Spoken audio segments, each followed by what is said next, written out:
receptionist, there's somebody working here, and you go over here, and it's a restroom. This is the classroom, the seats, and couches. I really like how you changed the desks and the chairs to put them in different groupings. I feel like that's how a lot of classrooms work, and it's a really nice technique. So, great job. Old school guy, so it's like really kind of parallel, perpendicular. This is a whiteboard. This is, you notice the SU South Union for the win. Carpet, but the desk the way the presenters can walk in between and interact with the students. Then the table, this is where we come to do the activities. And then over here you could maybe parents could sit and relax, or even just have little conferences about things.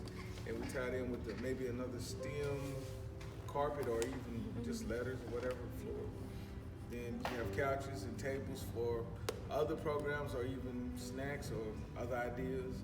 And then we have the restrooms here, and it's not 3 sinks. So. We come in right there, and they walk around the tables and go there, and they will like check out books. 3 people at a time, and like that's the meeting area. Like they can like do computer stuff. And we have a restroom right here. But on this side of the class, there's actually a whiteboard that they can still work from. And how many kids can sit at the tables? 15. Yeah, 15 kids can sit at these tables. 5, 10, 15. 5, 10, 15. And so they walk through there, and so then what do they do right here? Check out their books. They can check out their books, and because this is our what?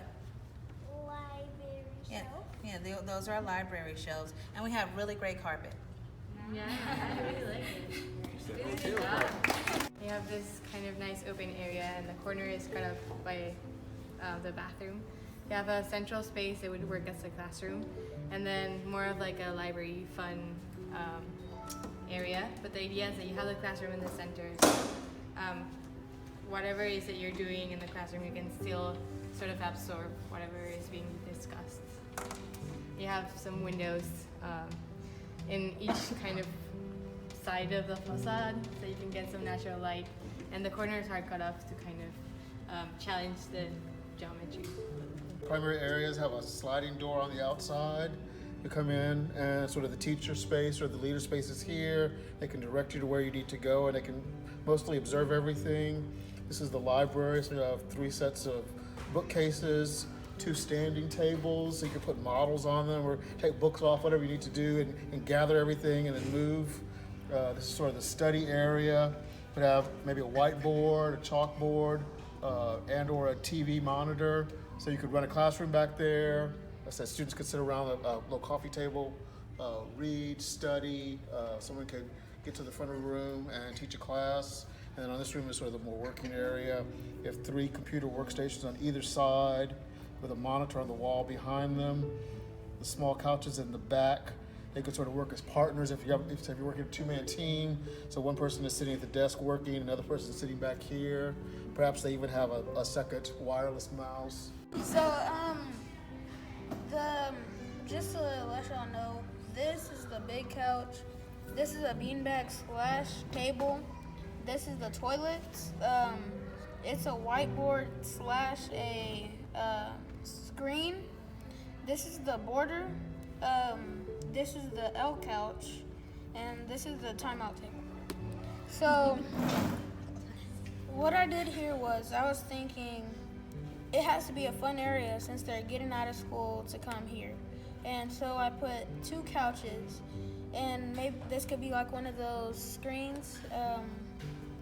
It could be a future screen, and then this could just be a whiteboard mounted to the ground. And this is the border separating this from this room. This room has couches, beanbags, and stuff. And whenever they need to use the restroom, they can just walk here. And it's sort of, since it's 2 at a time, it doesn't really need to be labeled. There's just going to be on the table. It's going to be a sign-in and sign-out sheet. And that's how you figure it out. And It's a timeout table for bad people.